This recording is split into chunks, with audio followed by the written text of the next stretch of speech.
Hi everyone, coordination compounds पढ़ रहे थे हम लोग और इसमें कलर के बारे में पढ़ रहे थे। अभी तक जो डील किया था हमने इस कलर से रिलेटेड बात, उसमें से कि कोई भी कोऑर्डिनेशन कंपाउंड का जो कलर होता है वह mainly due to DD transition.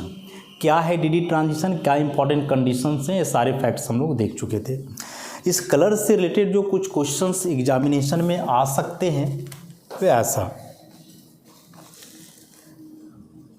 what will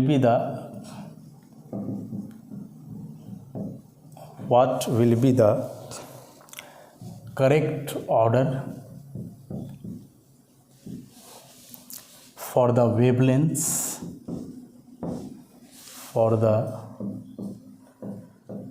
wavelengths of absorption in the visible region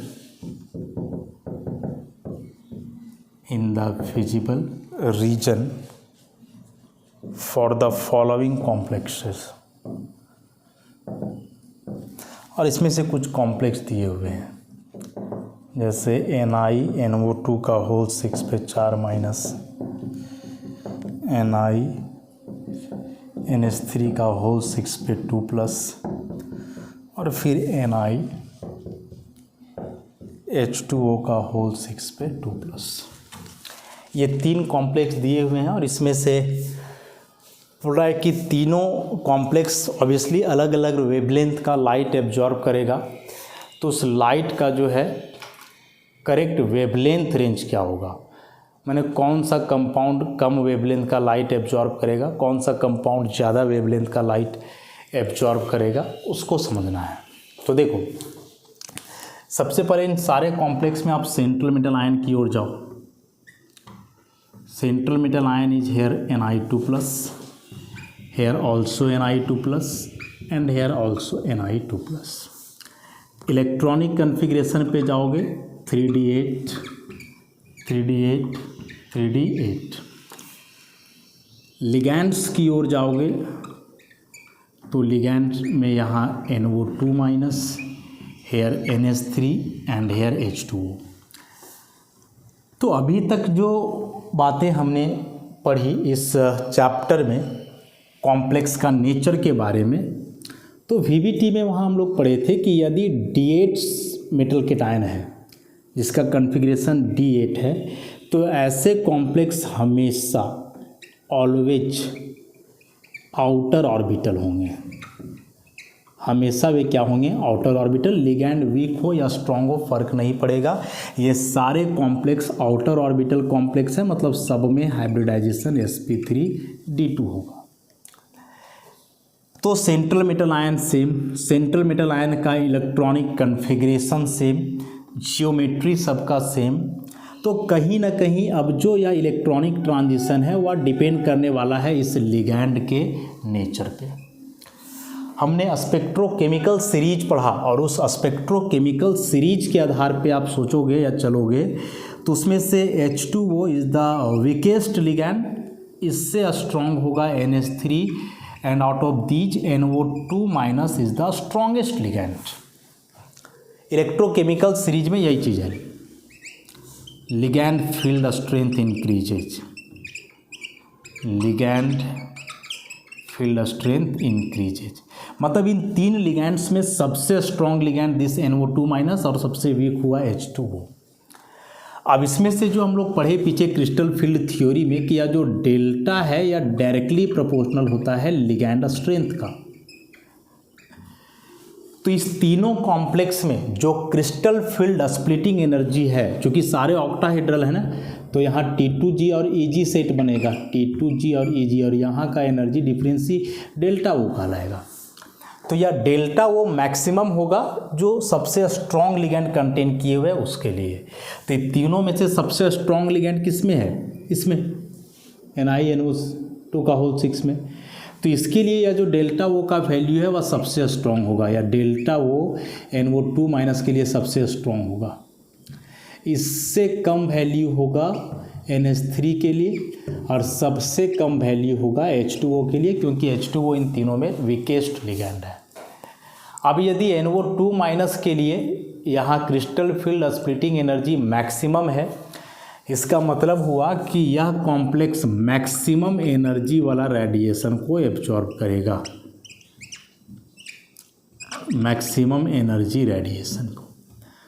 अब चूंकि energy is inversely proportional to wavelength, तो यदि एनर्जी इसके लिए मैक्सिमम चाहिए तो ऑब्वियसली वेवलेंथ कम चाहिए, तो सबसे कम वेवलेंथ वाला लाइट एब्जॉर्ब करेगा ई, उससे ज़्यादा वेवलेंथ का ई, और सबसे ज़्यादा वेवलेंथ का ई, क्योंकि उसका एनर्जी है जो वह एनर्जी डिफरेंस है इलेक्ट्रॉनिक ट्रांजिशन के लिए वह सबसे कम है, तो वेवलेंथ सबसे ज़्यादा होगा।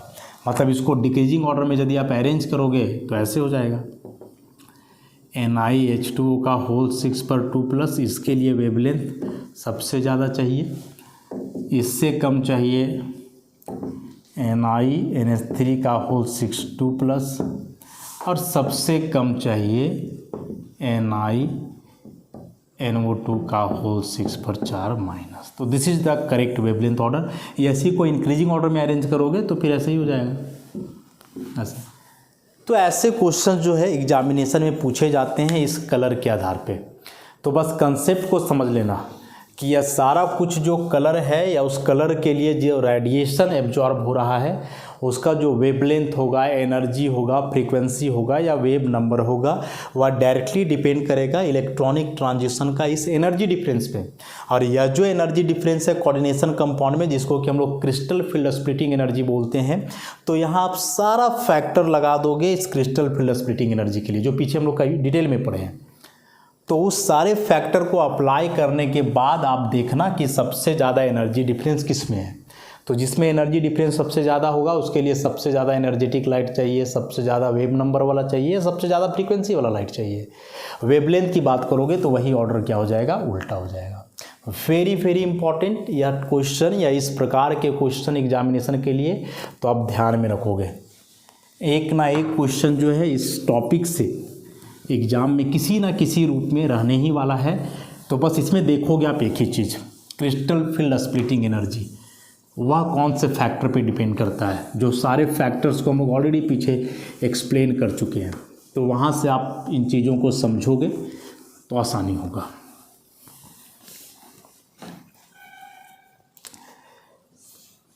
अब इसमें से यह जो कलर है ऑफ कॉम्प्लेक्सेस, या अभी तक हम लोग देखें किसके चलते, डी ट्रांजिशन के चलते। लेकिन डी ट्रांजिशन में था कि यदि D1 से D9 तक इलेक्ट्रॉन है तो ठीक, D0 या D10 है तो इस केस में डी ट्रांजिशन नहीं होगा। अभी तक तो हम वही देखे। तो इसका मतलब हुआ कि वैसे कोई भी कॉम्प्लेक्सेस जिनमें मेटल का D0 या D10 कन्फिग्रेशन है वे कलरलेस होंगे। लेकिन फिर ऑब्जर्वेशन सामने आया कि कुछ वैसे कॉम्प्लेक्स हैं जैसे KMnO4 की बात कर लो, HgS की बात कर लो, यहाँ Mn का ऑक्सीडेशन नंबर +7, यहाँ H2 का +2, इसका यहाँ 3D0 है, इसका यहाँ 5D10 है। तो ये D0 और ये D10 हुआ तो D0 और D10 है, मतलब डी ट्रांजिशन तो इनमें होगा नहीं, और जब डी ट्रांजिशन नहीं होगा तो ऑब्वियसली दे आर कलरलेस। ये सारे क्या होने चाहिए, कलरलेस होना चाहिए। लेकिन ऐसा है नहीं, बड़ा ही डीप कलर है, पर्पल कलर, इसका कलर कहीं ना कहीं रेड के जैसा है। तो फिर कैसे, अभी डी ट्रांजिशन का कंडीशन हम लोग पढ़े कि D0 D10 है तो डी ट्रांजिशन होगा ही नहीं। क्यों नहीं होगा, एक्सप्लेन किए। तो उस हिसाब से इसमें D0 कन्फिग्रेशन है, इसमें D10 कन्फिग्रेशन है, तो ऐसे केस में ये दोनों कॉम्प्लेक्स है या ये दोनों कंपाउंड शुड बी कलरलेस। लेकिन नहीं, कलर है, और इवन की ज़्यादा इंटेंस कलर है। पर्पल मैंने डीप पर्पल, रेड मतलब डीप रेड, ऐसा टाइप का कलर होता है। तो इसका मतलब कि कलर का वजह या एक डी ट्रांजिशन ही नहीं हो सकता है, क्योंकि केवल डी ट्रांजिशन ही कलर के लिए रिस्पॉन्सिबल होता तो फिर ऐसे कंपाउंड्स कभी कलर्ड नहीं होते। लेकिन कलर्ड हैं, मतलब डी ट्रांजिशन के अलावे भी कुछ है। तो डी ट्रांजिशन के अलावे जो है वह है charge transfer.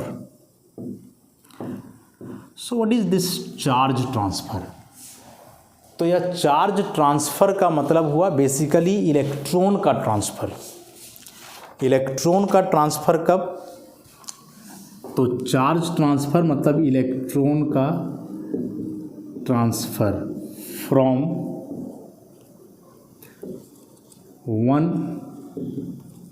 Orbital to another which are located on different atoms। कि दो अलग अलग एटम है, जैसे मान लो कि यह एक एटम है x, इसका ऑर्बिटल, या एक एटम है y। अब यदि यहाँ x के ऑर्बिटल से इलेक्ट्रॉन का ट्रांसफ़र y में हो जाए या y से इलेक्ट्रॉन का ट्रांसफ़र x में हो जाए, तो ऐसे इलेक्ट्रॉनिक ट्रांसफ़र को या इलेक्ट्रॉन के ट्रांसफ़र को हम लोग बोलते हैं चार्ज ट्रांसफ़र। मतलब इसको आप ऐसे समझो कि यहाँ जो KMnO4 है, इसमें बेसिकली ये 3 प्रकार के स्पीसीज हैं। समझोगे तो K+ है, Mn7+ है और O⸻- है। O⸻- यहाँ पे लिगैंड का काम किया, या सेंट्रल मेटल आयन है, और यह जो है काउंटर आयन हुआ। इसमें से इसके पास भी इलेक्ट्रॉन कम है, इसके पास भी इलेक्ट्रॉन कम है, क्या कि दोनों पे प्लस चार्ज है, लेकिन यहाँ माइनस चार्ज है, तो यहाँ तो इलेक्ट्रॉन एक्सेस है। तो यह Mn7+ इलेक्ट्रॉनिक ट्रांजिशन शो नहीं करेगा, क्योंकि इसके d ऑर्बिटल में इलेक्ट्रॉन्स नहीं है। लेकिन क्या हो यदि यह ऑक्सीजन जो कि ऑक्साइड आयन के रूप में है, इस पे ऐसे 4 इलेक्ट्रॉन पेयर है, एक्सेस इलेक्ट्रॉन है, तो ऐसा हो सकता है कि यह ऑक्सीजन अपना इलेक्ट्रॉन इस Mn का खाली वाला d ऑर्बिटल में ट्रांसफ़र कर दे, और जब यह लिगैंड अपना इलेक्ट्रॉन इस Mn के खाली वाले d ऑर्बिटल में ट्रांसफ़र कर देगा ऐसे, तो अब तो इलेक्ट्रॉनिक ट्रांजिशन होगा ना। तो यह जो इलेक्ट्रॉनिक ट्रांजिशन हुआ बेसिकली इस इलेक्ट्रॉन का ट्रांसफ़र के चलते हुआ, और ऐसे ही इलेक्ट्रॉन का ट्रांसफ़र हो यदि एक ऑर्बिटल से दूसरे ऑर्बिटल में जो अलग अलग एटम पे हैं, तो इसी को हम लोग बोलते हैं चार्ज ट्रांसफ़र। तो dd ट्रांजिशन के अलावे जो कलर एराइज कर सकता है किसी भी कंपाउंड या कॉम्प्लेक्स का, वह बेसिकली किसके चलते? चार्ज ट्रांसफ़र के चलते। और चार्ज ट्रांसफ़र क्या है वह समझ गए। तो इलेक्ट्रॉनिक ट्रांसफ़र, इलेक्ट्रॉन का ट्रांसफ़र एक ऑर्बिटल से दूसरे ऑर्बिटल में, जो कि अलग अलग एटम पे क्या होंगे? सिचुएटेड होंगे। अब जो इस केस में जो कलर एराइज होता है ना, इस केस में कलर कहने का मतलब कि चार्ज ट्रांसफ़र के चलते जो कलर एराइज होता है कंपाउंड में, वह कलर ज़्यादा इंटेंस होता है, ज़्यादा डीप होता है देन dd ट्रांजिशन। और dd ट्रांजिशन के तुलना में चार्ज ट्रांसफ़र का कलर ज़्यादा इंटेंस क्यों है? तो इसके लिए एक एडवांस टॉपिक पढ़ना होता है हम लोग को, जिसमें से हम लोग पढ़ते हैं एक स्पिन एलाउड ट्रांजिशन और दूसरा लैपोर्टे एलाउड ट्रांजिशन। दोनों एडवांस टॉपिक है। तो यह स्पिन एलाउड और लैपोर्टे एलाउड, ये दोनों ज़्यादा एलाउड हैं, तब जा कर के वह कलर इंटेंस होगा, और यदि ये दोनों एलाउड नहीं है, फॉरबिडन है, तब वह कलरलेस होगा। कलरलेस मतलब समझा जाए कि कम इंटेंसिटी का कलर होगा। तो dd transition is spin forbidden as well as Laporte forbidden. क्या है स्पिन या लैपोर्टे फॉरबिडन? ये थोड़ा एडवांस टॉपिक है, अभी इसके बारे में हम लोग चर्चा नहीं करेंगे। फिलहाल इतना सा बात याद रखोगे कि dd ट्रांजिशन से जो कलर एराइज होगा उसके तुलना में ज़्यादा इंटेंस कलर आएगा कंपाउंड में। कब? जब उसका कलर चार्ज ट्रांसफ़र के चलते हो। रीजन कि charge transfer transition is spin allowed as well as Laporte allowed, while dd transition is spin forbidden as well as Laporte forbidden. और ये दोनों अलाउड ट्रांजिशन हो तो फिर ज़्यादा इंटेंस कलर शो करेगा, और ये दोनों फॉरबिडन हो तो कलर का इंटेंसिटी क्या हो जाता है? कम हो जाता है। तो उन दोनों टॉपिक के बारे में ज़्यादा भी हम लोग सोचेंगे नहीं, बस याद रखना ये दोनों फैक्ट्स को केवल। अब यह जो ट्रांसफ़र है इलेक्ट्रॉन का एक ऑर्बिटल से दूसरे ऑर्बिटल में, यह भी कई प्रकार का हो सकता है। Charge transfer transition may be of various type. Charge transfer transition may be of various type. इसमें से सबसे पहला हो सकता है ligand to metal charge transfer, जिसको LMCT लिखेंगे, लिगैंड मेटल चार्ज ट्रांसफ़र। दूसरा होगा metal to ligand charge transfer, MLCT, metal to ligand charge transfer. तीसरा होता है metal to metal charge transfer, और अगला है intra ligand charge transfer. Intra ligand माने लिगैंड टू लिगैंड, समझ लो, लिगैंड टू लिगैंड। तो ये 4 प्रकार के चार्ज ट्रांसफ़र ट्रांजिशन होते हैं। पहला, जिसमें लिगैंड इलेक्ट्रॉन ट्रांसफ़र करेगा मेटल को, दूसरा मेटल ट्रांसफ़र करेगा लिगैंड को, तीसरा अलग अलग ऑक्सीडेशन स्टेट वाले मेटल हैं तो उसमें से लोअर ऑक्सीडेशन स्टेट वाला मेटल इलेक्ट्रॉन ट्रांसफ़र करेगा हायर ऑक्सीडेशन वाला मेटल को, और एक लिगैंड के बीच में, एक लिगैंड के अंदर ही जो है इलेक्ट्रॉनिक ट्रांजिशन होता है या इलेक्ट्रॉनिक ट्रांसफ़र होता है। तो ये 4 प्रकार के चार्ज ट्रांसफ़र ट्रांजिशन होंगे। चारों का क्या कंसेप्ट है, क्या इसका यूज है, किस प्रकार से क्वेश्चन से राइज हो सकते हैं, एक बार उसको हम लोग डिटेल में करते हैं। तो सबसे पहले ligand to metal charge transfer. तो ligand to metal charge transfer तब होगा जब metal should be in high oxidation state. चूँकि यहाँ लिगैंड इलेक्ट्रॉन ट्रांसफ़र कर रहा है मेटल को, इसका जाहिर सा मतलब है कि मेटल का ऑक्सीडेशन स्टेट क्या होगा, ज़्यादा होगा। ऑक्सीडेशन स्टेट हाई होने का मतलब प्लस चार्ज ज़्यादा, प्लस चार्ज ज़्यादा होने का मतलब इलेक्ट्रॉन कम। तो इलेक्ट्रॉन कम रहेगा इसलिए लिगैंड उसको इलेक्ट्रॉन ट्रांसफ़र करेगा।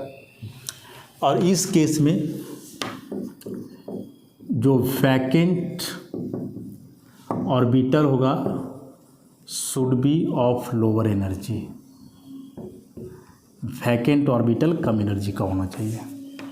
नेक्स्ट कि ligand should be electron rich, इसका मतलब हुआ कि जो एक्स्ट्रा इलेक्ट्रॉन है should be in higher energy orbital.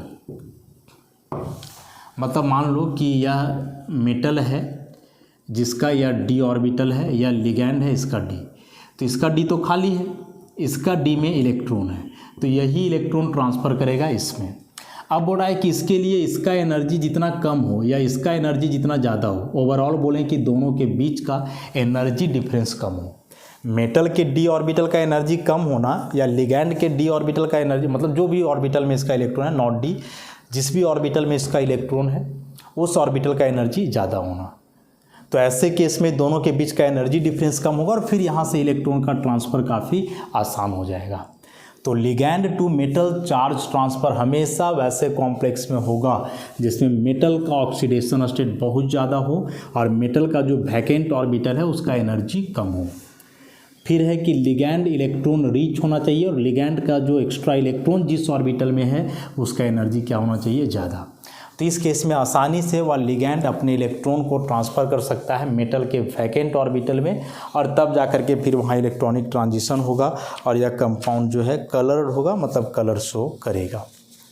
तो इस आधार पे कई एग्जाम्पल्स हैं इस कैटेगरी में जिसमें ligand to metal charge transfer के चलते कलर आता है। क्या है, कुछ एग्जाम्पल्स हम लोग देख लें इसमें।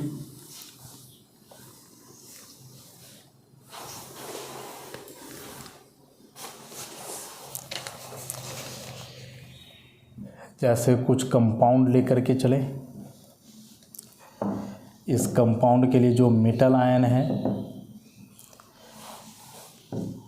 उसके बाद उसमें जो ऑर्बिटल इन्वॉल्व है चार्ज ट्रांसफ़र के लिए, orbital involve in charge transfer, और लास्टली उसका कलर। ऐसा तो कंपाउंड में जैसे आप ले लो KMnO4, तो KMnO4 में बेसिकली परमैंगनेट आयन को लेते हैं। फिर ले लो K2Cr2O7, इसमें बेसिकली Cr2O7 डबल माइनस को लेते हैं। फिर ले लो K2CrO4, इसमें CrO4 डबल माइनस को लेंगे। वैसे ही HgI2, CdS, SnI4 और FeSCN का होल 3। अब इसमें से जो मेटल आयन है वह Mn7+ है जिसका configuration 3d0। Here also Cr6+ 3d0 again Cr6 + 3D0, यहाँ Hg2+ जो कि 5D10 है, Cd2+, 4D10, Sn4+, 4D10 and Fe++, 3D5। तो मैक्सिमम का हम लोग देख रहे हैं कि D0 और D10 है, नहीं, एक लास्ट वाले को छोड़ दिया जाए तो बाकी का जो है D0 और D10 है, मतलब इस सब में जो है DD ट्रांजिशन नहीं होगा। तो अब जो यहाँ चार्ज का ट्रांसफ़र होगा वो ऐसे होगा कि जो Mn7+ है इसका 3D ऑर्बिटल में इलेक्ट्रॉन ट्रांसफ़र करेगा O-, और ये कहाँ से करेगा तो πp ऑर्बिटल से, मतलब ऑक्साइड आयन का जो p ऑर्बिटल पाई नेचर का है, मतलब वह p ऑर्बिटल जो पाई बॉन्ड बना सकता है, तो उससे इलेक्ट्रॉन का ट्रांसफ़र होगा Mn7+ का खाली वाले d ऑर्बिटल में। वैसे यहाँ Cr6+ का 3D में इलेक्ट्रॉन का ट्रांसफ़र होगा O-, πp से। वैसे यहाँ भी Cr6+ का 3D में इलेक्ट्रॉन का ट्रांसफ़र होगा O-, का πp से। यहाँ आप देखोगे तो Hg2+ का तो 5D भरा हुआ है, तो इसमें D में नहीं होगा। 5D के बाद 6s है, तो इस 6s में होगा वही, यहाँ लिगैंड है I-, तो I- का πp ऑर्बिटल से। अगेन यहाँ भी 4D भरा हुआ है, तो D में तो ट्रांजिशन हो नहीं सकता है, तो यहाँ जो Cd2+ है इसका 5s ऑर्बिटल में इलेक्ट्रॉन का ट्रांसफ़र होगा सल्फाइड का πp ऑर्बिटल से। वैसे यहाँ Sn4+ का भी 5s में इलेक्ट्रॉन का ट्रांसफ़र होगा I- के πp ऑर्बिटल से। और लास्ट में यहाँ देखोगे तो इसके लिए Fe++ का 3D ऑर्बिटल खाली है, क्योंकि 10 होने चाहिए, 5 ही मैंने खाली है, तो यहाँ इलेक्ट्रॉन का ट्रांसफ़र होगा Hcn- के πp से। अब एक बात बोल सकते हो कि सर यहाँ चार्ज ट्रांसफ़र क्यों, इसमें तो 3D था ना, तो DD ट्रांजिशन तो ऑलरेडी हो जाएगा। हो सकता है कि यह DD ट्रांजिशन मोस्ट एनर्जेटिक हो, जिसके चलते कंपाउंड कलरलेस होता हो, इसलिए चार्ज ट्रांसफ़र के आधार पे कलर एक्सप्लेन किया जाता है। अब कलर की बात करें तो इसका कलर है purple, this one is orange, this one is yellow, this is red, again red, orange and the last one is also red. और ये सारे इंटेंस कलर हैं, मतलब डीप कलर है। तो बहुत इंपॉर्टेंट क्वेश्चन जो है इससे एग्जाम में आता है, चार्ज ट्रांसफ़र से। कोई भी जैसे यह कॉम्प्लेक्स दे देगा, बोलेगा कि यह कॉम्प्लेक्स जो है रेड कलर का है या कंपाउंड, तो ज़रा बतलाओ कि इसका कलर किसके चलते हैं, DD transition, metal to ligand transfer या ligand to metal charge transfer. तो आप याद रखोगे कि यह ligand to metal charge transfer है। और बहुत ज़्यादा डीप गया तो फिर ऐसे ऑर्बिटल भी पूछ देगा कि इलेक्ट्रॉन का ट्रांसफ़र πp से 4D में हो रहा है, 5D में हो रहा है, 6s, ऐसे ऐसे करके 3-4 ऑप्शन दिए हुए रहेंगे, तो ये एकदम अच्छे से समझोगे। लिगैंड का जनरली πp ऑर्बिटल ही होता है, बस मेटल का देख लोगे कि खाली ऑर्बिटल कौन सा है, उसमें से खाली ऑर्बिटल में भी जो लिस्ट एनर्जेटिक ऑर्बिटल है उसमें, समझ गए। तो वेरी इंपॉर्टेंट यह टॉपिक माइंड में सेट करोगे, इसको एग्जाम में क्वेश्चन इससे आना है, बहुत इंपॉर्टेंट है, एडवांस टॉपिक।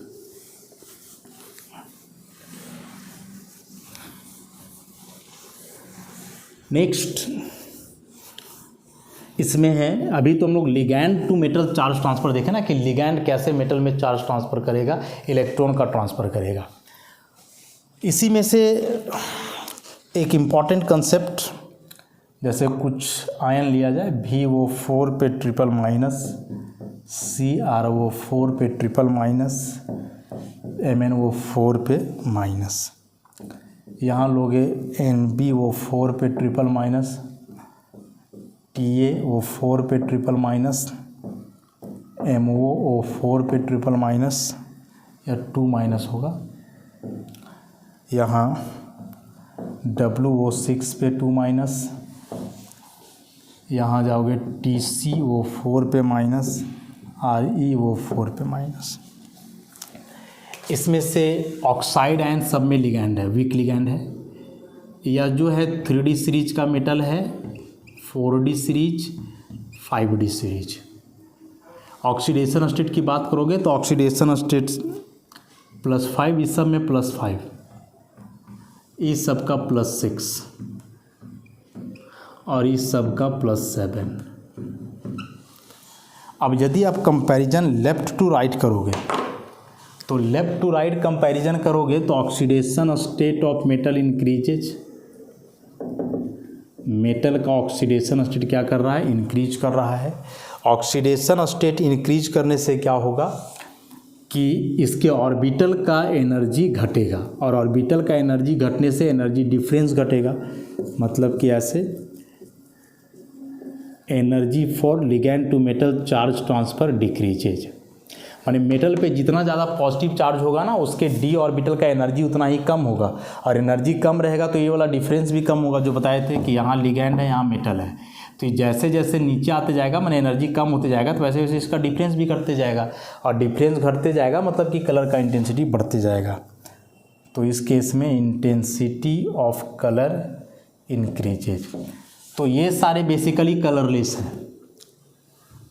ऑरेंज कलर होता है या येलो, और इसमें जाओगे तो पर्पल कलर है, तो इंटेंसिटी कलर का बढ़ेगा यदि लेफ़्ट टू राइट जाओगे तो। किस आधार पे, ऑक्सीडेशन स्टेट के आधार पे।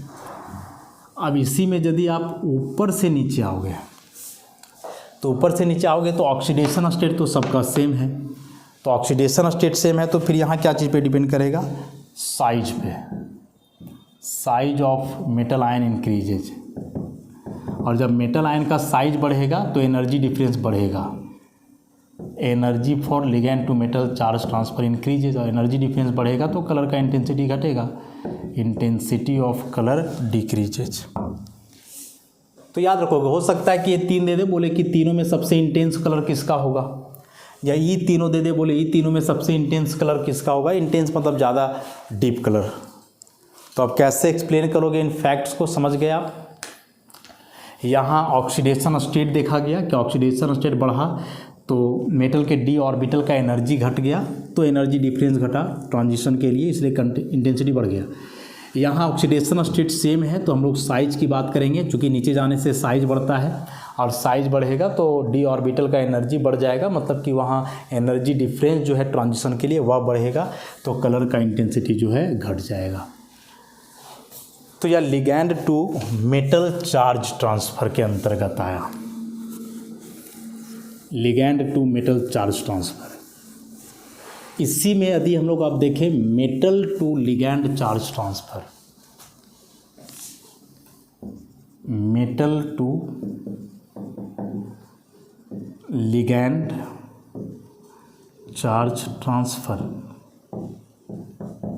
MLCT। तो देखो इस बार मेटल लिगैंड को चार्ज ट्रांसफ़र कर रहा है, मतलब कि इलेक्ट्रॉन ट्रांसफ़र कर रहा है, तो इसका मतलब कि यह मेटल इलेक्ट्रॉन रिच होना चाहिए। इलेक्ट्रॉन रिच तब होगा जब ऑक्सीडेशन स्टेट लो होगा, और साथ ही साथ कि जो इसका ऑर्बिटल है वह हाई एनर्जी का होना चाहिए, ताकि आसानी से इलेक्ट्रॉन को दे सके। लिगैंड के पास ऑब्वियसली वैकेंट ऑर्बिटल होना चाहिए, तो लिगैंड के पास जो वैकेंट ऑर्बिटल होता है वह जनरली पाई स्टार ऑर्बिटल होता है, एंटी बॉन्डिंग पाई ऑर्बिटल।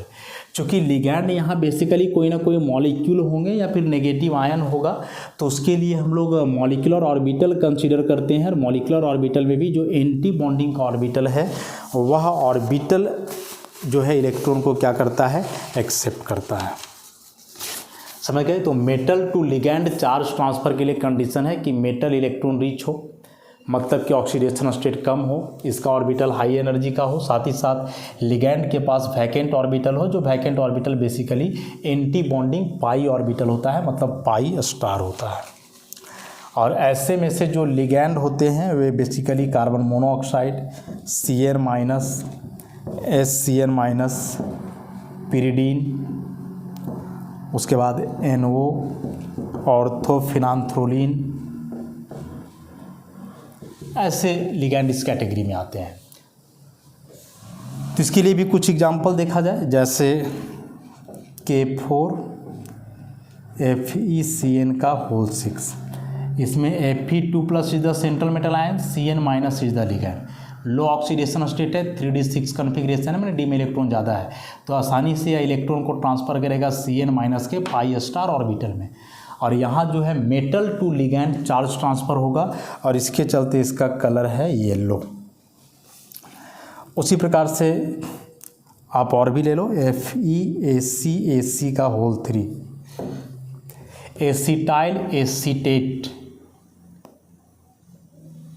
या एसिटाइल एसीटोनोइट बोलते हैं इसको हम लोग, एसीटोन का है।